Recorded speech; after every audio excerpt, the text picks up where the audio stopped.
guys, today I'm going to show you how to make homemade pizza. I've been making this loads recently when my friends come over because it's just so fun to make with your friends and it tastes really good and I can't wait to show you guys how to make it. So the first thing we're going to do is make the dough, and I've always thought dough would be so hard to make, but it's not. It's really, really easy. You just have to be patient and wait for it to rise. So I've got my big bowl here. You need a really nice kind of, whoops. Then I'm going to pour in, this is 500 grams of strong white bread flour. You can get this anywhere. So I'm just pouring this into my big bowl. Now we want to put in a teaspoon of fine sea salt. So I can't really get a teaspoon of my rock salt because it wouldn't be fine. So I'm just going to kind of grind in some of this till I think it's about a teaspoon's worth. I don't think it has to be totally exact.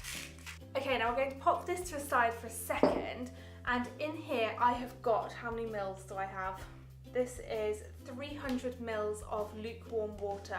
It's really important that it's lukewarm because this is to activate, whoops, slightly less than 300 mils of water now because it's on my arm, because the lukewarm water helps to activate the yeast. So now I have a little sachet of yeast. This is just 7 grams in here, and I'm going to pour this into my water. Okay, and it goes. And then I'm also going to put in a tablespoon of caster sugar. Then I'm just going to stir that in with a fork. And it will be like really lumpy and it's not going to dissolve or anything. So now I'm just going to put this aside just for 1 minute or so, just to let it do its thing. And I'm coming back to my big old pink bowl and I'm going to make a well. And I'm just going to I'm basically just making a little well in the middle by moving my hands around, and this is so that the liquid has somewhere to go, because we're going to be popping it in here in a minute. Your hands will get very messy whilst making pizza, I'm just going to warn you. So now that we've made our well, we're going to take our liquidy, stinky mixture. Sometimes I like the smell of it and sometimes I don't. Right now I don't. And I'm just going to pour this into the middle, our little well there. And now you want to get a fork and just start gradually stirring in the flour into the liquid. And this will look really lumpy and a bit crazy, but it will start to come together. So when it starts to really come together, so it's really sticking to your fork like that, you want to just pull it off, pop your fork to one side, and then get your hands involved. So make sure you've washed your hands before you start, guys. I should say that at the start of all of my videos, shouldn't I? Not all of my videos, just my baking videos. Imagine if it was like a beauty video, I was like, wash your hands before you watch this video, guys. This looks so funny. Now I'm just going to move this bowl, and then I've got some of my strong white bread flour again, and I'm now just going to flour my surface. I like to get really messy when I'm baking and not wear an apron. Now we're going to grab our, I've got a little bit that's not attached, grab our dough. Now just really mush your dough together like this. It's not really wanting to stick together right now, but don't worry, I'll make it. It will. Won't you? Now I didn't tell you guys this at the beginning of the video because I thought you might not want to do it, but this video includes a 10-minute workout and it's called kneading your dough, and you have to do it for 10 minutes. Otherwise, I actually don't know the reason, but otherwise it won't make good pizza dough. So I'm not an expert on kneading, by the way, but this is what I've been taught, how I know how to do it. Okay, so just pull it and put it on top, pull it and put it on top. I really hope there's no professional bakers watching this because I'm definitely not a professional. I like to call myself an amateur baker though. I do love my baking. Just keep on kneading. You should really time this as well to make sure you're doing 10 minutes worth. And if you get tired, get your friends to come in and help. I was making this with my friends Kate and Emma the other evening because we were having a girls' like pizza and girly catch-ups evening, and we all had a go at the kneading of the dough. So I'm just going to keep going with this until it's been a few more minutes. Okay guys, so this is after about 5 minutes. You can see it's looking, oh, I love to slap my dough. It's so good. It's looking a lot different. It's looking a lot kind of smoother. It's not sticking to the table so much. So guys, it has been 10 minutes and I'm pretty happy with my dough. Give it a nice old slap. When you've kneaded your dough for 10 minutes, you should be able to throw it at the wall and it like almost bounce back and just be really elasticy and not fall apart. So I'm just gonna throw it, no, I'm not really gonna throw it at the wall because that would make a huge mess. But yeah, I'm so happy with my dough, look at it. I made this. Pizza is such a fun thing to make because you really feel proud of it once you've finished. Not that I don't feel proud of cakes and stuff, but with pizza it's like, wow, I made this, it's so cool. So now I've got my pink bowl, and I'm just going to throw this in. I have just washed this out. Oh, actually, I just want to put some oil in first. And you just want to put, not too much, just a little bit of oil in.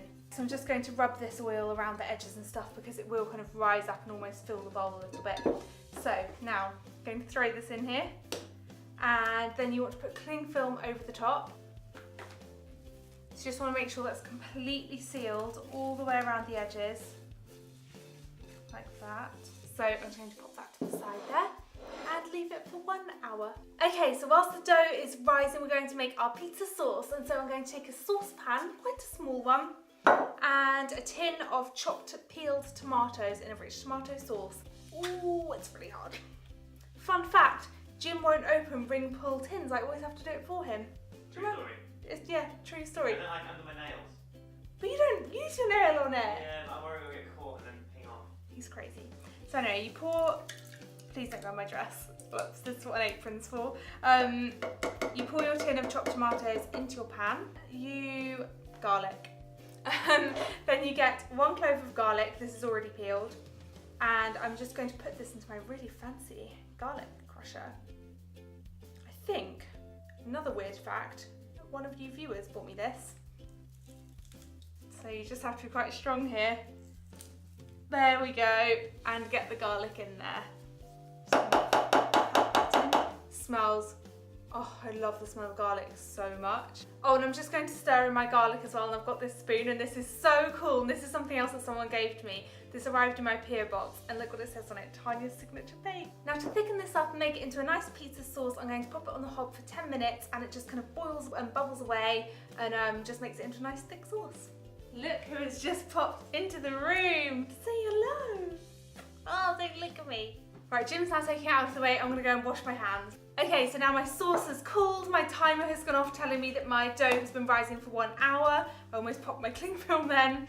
Now it's time for the exciting part, which is to actually make these pizzas. So now I'm going to take the cling film off the dough, and oh my goodness, it looks so amazing, guys. Look at my dough. I don't want to pour it upside down, all the oil will fall out, but I am so over the moon with this. Okay, so let's get this dough out of here. It will feel a little bit oily from the oil that we put in, that makes it extra tasty. I've got oil all over my hands. So now I'm just going to tear my dough into 2 and then tear it again so that it's quartered. And actually guys, I'm only going to make 2 pizzas today, so I'm going to freeze this other half and I can just use it another time. So I'm going to pop that aside and freeze it in a little bit. And now I've got my 2 pizzas ready. Okay, next step is to pour some flour and make a mess on your surface again like earlier. And just get that all nicely around. I'm going to take my really cute rolling pin, hello there, and roll this out. Now you want to roll it quite thin because it will rise.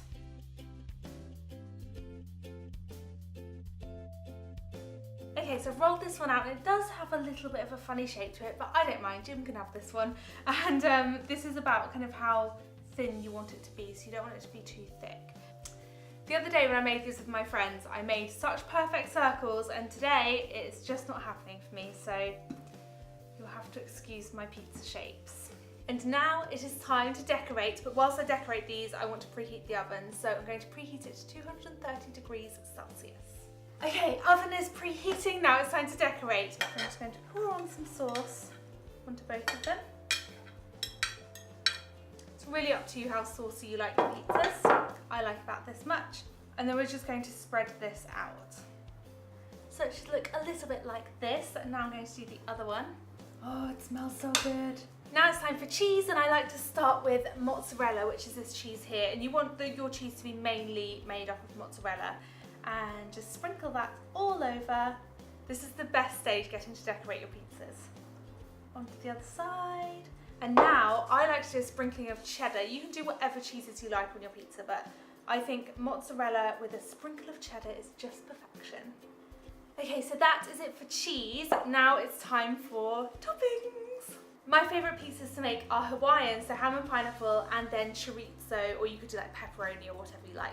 I'm just going to take my pieces of chorizo and just place them down. You could make funny patterns, you could do like smiley faces if you want to, and maybe one little slice in the middle. That looks really cute. And now for my ham and pineapple one, I just like to tear the ham like this and just do kind of like little random pieces all over the pizza. Maybe just a tiny bit more because I love it. Now I've just cut my pineapple into slices. I'm just going to plop that on the top. I love pineapple on top of pizza. Some people don't. If you don't, you can go for this one, but I love it so much. And I think they look amazing. I'm so excited to put these in the oven. Yay! I just forgot one final step. I like to drizzle them with olive oil. This just makes them so kind of like, I was going to say creamy, but a pizza is not creamy. What does it make it? Actually, I'm going to do it into here first so I don't over oil them, because I have a habit of doing that. It just makes them taste really good. I can't think of a better explanation. I definitely should not be a chef. Okay, time to go into the oven. Oh, and they need to be in there for 10 minutes, so I'm now going to go off and play with Martha for 10 minutes. Bye. Here it comes. How good do they look? I'm so happy with them. Oh my goodness. I kind of want to try a bit on camera for you guys, but I'm kind of scared that it's going to be like molten lava, so oh my god. It's even better than the other day. It's like the best pizza ever. I hope you guys have so much fun making this pizza. I can't wait to see your creations. Make sure you tweet me a photo or post it on Instagram and use the hashtag TanyaBurrPizza. And I will see you in my next video.